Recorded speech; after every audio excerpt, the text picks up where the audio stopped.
Delhi safari एक तेंदुए के शावक, उसकी माँ, एक बंदर, एक बालू और एक तोते के द्वारा तय की गई यात्रा की कहानी है। फिल्म की शुरुआत करने से पहले हम इन कैरेक्टर्स यानी इन जानवरों के नाम जान लेते हैं।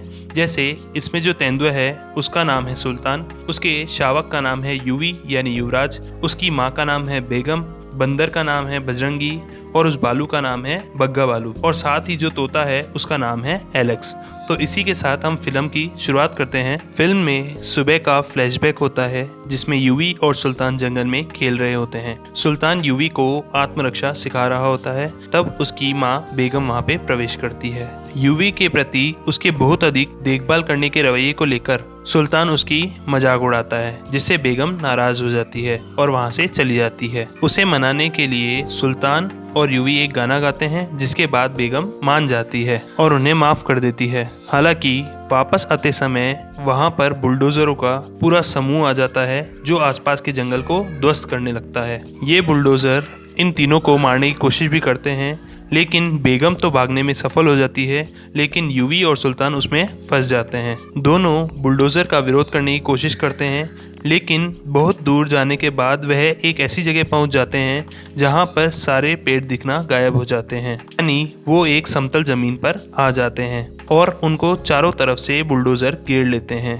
तब सुल्तान यूवी को अपने मुंह से पकड़ लेता है और बेगम की तरफ फेंक देता है, जिससे यूवी अपनी मां बेगम के पास पहुंच जाता है, लेकिन मानव द्वारा बंदूक चलाने पर सुल्तान मारा जाता है, जिससे पूरा जंगल इंसानों का एक बड़ा दुश्मन बन जाता है। क्षेत्र के सभी जानवरों के परिचारकों के साथ एक बात होती है। बहुत से लोग मानते हैं कि अपने घरों को छोड़ना ही जीवित रहने का एकमात्र तरीका है। हालांकि बजरंगी, जो कि एक बंदर है, उसका कहना है कि वह अपने तथाकथित वानर सेना मारेला और बरेला के साथ मिलकर उन लोगों को हरा सकता है। तब बग्गा बालू उसे मनुष्य से बात करने की सलाह देता है और पूछता है कि क्या कोई ऐसा जानवर है जो कि हमारे और मनुष्य दोनों की बात को जानता हो, समझता हो। तब वहां पर उपस्थित कबूतर बताता है कि एलेक्स नाम का एक तोता है जो मनुष्य और हमारी दोनों की भाषा जानता है, और साथ ही वह बताता है कि एलेक्स जो है वो फिल्म निर्देशक विक्रम खोसला का तोता है। तब बजरंगी अपने दोनों बंदरों यूवी और बग्गा बालू के साथ एलेक्स को मनाने के लिए जाते हैं।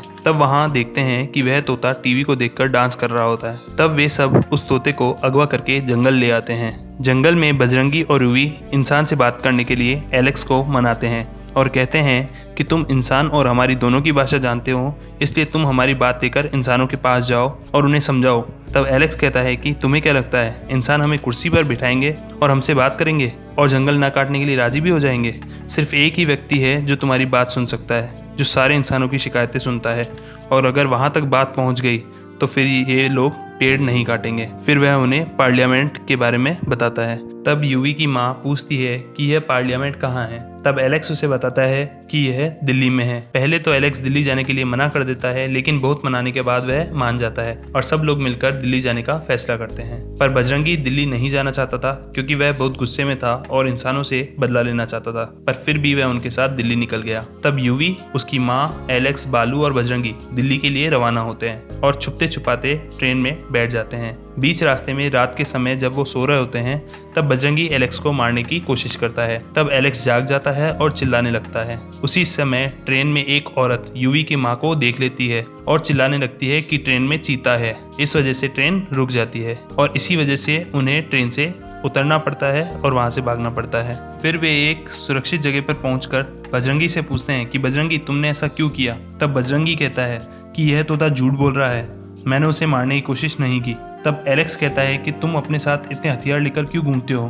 तब बग्गा बालू उसके सारे हथियार छीन लेता है। ट्रेन के निकल जाने की वजह से वे पटरियों पर ही पैदल पैदल चलने लगते हैं। कुछ दूरी तय करने के बाद वो देखते हैं कि ट्रेन की पटरियां दो रास्तों में बट रही है। तब वहां पर एक चमगादड़ उपस्थित होता है जो उन्हें दिल्ली के लिए रास्ता बताता है और वो चलते चलते राजस्थान पहुंच जाते हैं। उन्हें वहां कुछ हंस मिलते हैं जो कि उन्हें रात रुकने के लिए कहते हैं। तब वे वहां रात को रुकने के लिए तैयार हो जाते हैं।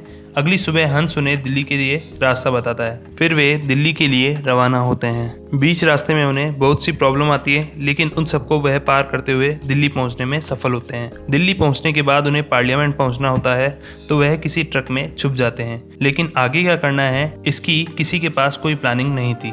अब वे मन ही मन सोच रहे थे कि वे संसद तक कैसे पहुंचेंगे, और अगर वह संसद तक पहुंच भी गए तो उनसे बात कौन करेगा, उन्हें अंदर कौन जाने देगा। तभी सुल्तान की माँ के दिमाग में एक प्लान आता है और वे उन सभी जानवरों को कूदने का आदेश देती है। वे सभी जानवर सड़क पर कूद जाते हैं, जिससे सड़क पर अफरा तफरी मच जाती है और काफी वाहन आपस में टकरा जाते हैं। उन जानवरों को देखने के लिए काफी भीड़ उमड़ जाती है, जिससे वह जानवर डरने लगते हैं। तभी वहां पर मीडिया भी आ जाती है। तब युवराज की माँ एलेक्स को कहती है कि अब तुम्हारा काम शुरू होता है। तब एलेक्स हिम्मत करके पहले तो अजीबोगरीब डांस करने लगता है, जिसे देखकर सभी लोग हंसने लगते हैं। तब एलेक्स हिम्मत करके आगे आता है और आगे आकर अजीबोगरीब डांस करने लगता है, जिसे देखकर सभी लोग हंसने लगते हैं और उसको अटेंशन देने लगते हैं। और उसके बाद वह मुद्दे की बात पर आता है कि क्या तुम सबने सोचा है कि हमें यहाँ पर क्यों आना पड़ा। तब मीडिया उनसे पूछती है कि आखिर तुम्हें यहाँ पर क्यों आना पड़ा। तब एलेक्स कहता है कि यह हम तभी बता पाएंगे जब पार्लियामेंट से कोई जिम्मेदार व्यक्ति हमसे बात करने आए